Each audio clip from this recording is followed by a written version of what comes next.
Могут ли афганские беженцы в Таджикистане чувствовать себя в безопасности?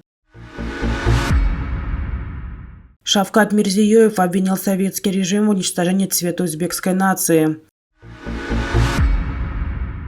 Казахстан окажет гумпомощь Пакистану в размере $400 000.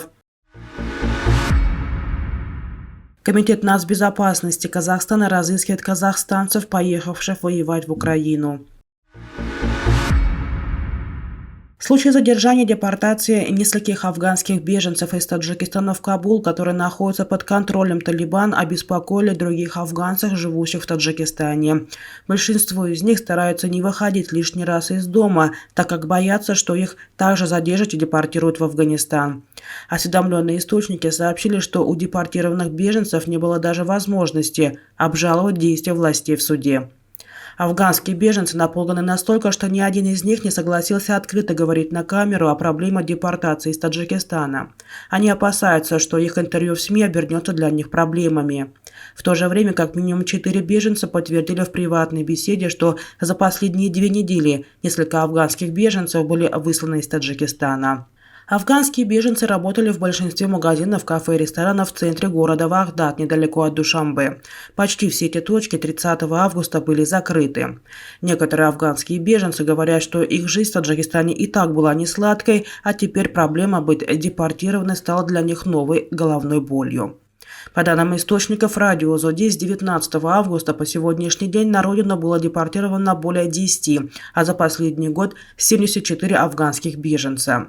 Некоторые афганцы говорят, что у них есть удостоверения беженцев, выданные Организацией Объединенных Наций, и что их депортация является незаконной в соответствии с международным правом. По прошествии почти 2 недель после депортации более 10 афганских беженцев официальные власти Таджикистана не дали никаких объяснений по этому поводу. Как удалось установить, что почти во всех случаях депортации афганские беженцы и лица, ищущие убежище, до приведения приговора в исполнение были помещены под административный арест. Никто из них не был заранее уведомлен о предстоящей депортации, поэтому они не могли обжаловать действия властей в суде. Президент Узбекистана Шавкат Мирзиёев обвинил советский режим в уничтожении света узбекской нации с целью подавить ее стремление к свободе. Добиться независимости было непросто, хотя независимость была обретена 31 год назад, наши дети пытались сделать это более 100 лет назад. 100 тысяч наших соотечественников были репрессированы, 13 тысяч беспощадно расстреляны. Почему? Потому что они были нашими величайшими героями, достоянием нации, знали по 2-3 языка. У режима было понимание, что они способны освободить нашу родину, привести ее к процветанию, заявил Шавкат Мирзиёев, находясь в Ташкентском музее памяти жертв репрессий. 31 августа в Узбекистане с 2001 года отмечается как День памяти жертв репрессий. Президент отметил, что советский период истории еще не изучен до конца, и исследования по выявлению жертв репрессий и восстановлению памяти о них будут продолжены. Казахстан окажет гуманитарную помощь в размере $400 000 Исламской Республике Пакистан. Об этом сообщает сайт премьер-министра республики. Такое решение было принято по поручению президента Касыма-Жомарта Токаева.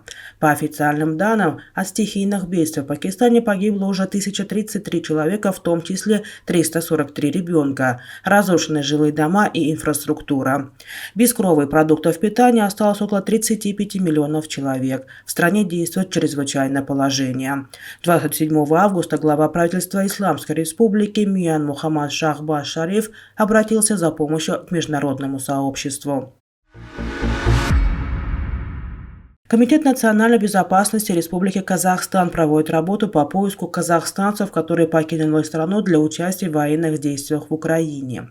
С учетом обострения международной обстановки на фоне военных действий в Украине не исключается вероятность выезда отдельных казахстанских граждан за рубеж для участия в вооруженном конфликте. Органами КНБ проводится работа по поиску таковых, получению необходимой информации о них, сообщили в КНБ. В ведомстве добавили, что в случае возвращения после участия в вооруженном конфликте граждан в Казахстан к ним будут применяться соответствующие меры наказания. В частности, за умышленное неправомерное участие гражданина Казахстана в вооруженном конфликте или военных действиях на территории иностранного государства Предусмотрено наказание в виде лишения свободы на срок от 5 до 9 лет в соответствии со статьями 170 и 172 Уголовного кодекса Республики Казахстан.